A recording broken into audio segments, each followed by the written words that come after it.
Vítá vás Lomnice nad Popelkou, letovisko a zimní středisko s nadmořskou výškou 478 metrů nad mořem, ležící v atraktivní oblasti pod horou Tábor v širokém úvalu říčky Popelky na pomezí Českého ráje a Krkonoš, zve návštěvníky k pobytu.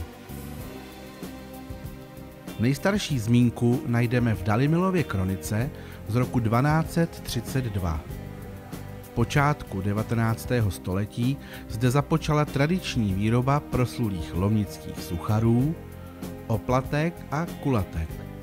V současné době město nabízí svým návštěvníkům bohaté sportovní a kulturní vyžití, nabízí Tylovo divadlo, kino, zámek, městské muzeum a galerie, loutkové divadlo, sportovní hala, zimní stadion, letní stadion, horolezecká stěna, lyžařský areál v Popelkách s volně přístupným vyhlídkovým ochozem na skokanském můstku K70, sportovní letiště, koupaliště, lázeňský dům a mnoho dalších zajímavých míst.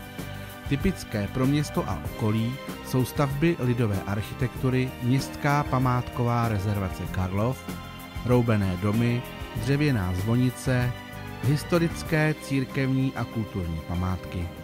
V malebném okolí města lze navštívit díky husté síti turistických tras, lyžařských terénů a cyklotras mnoho zajímavých turistických cílů, jako například rozhlednu, restauraci nebo sezónní informační středisko na hoře Tábor, zříceninu hradů Kumburk a Bradlec či Smetanovu vyhlídku. Přijeďte a vychutnejte báječnou atmosféru místních tradičních akcí.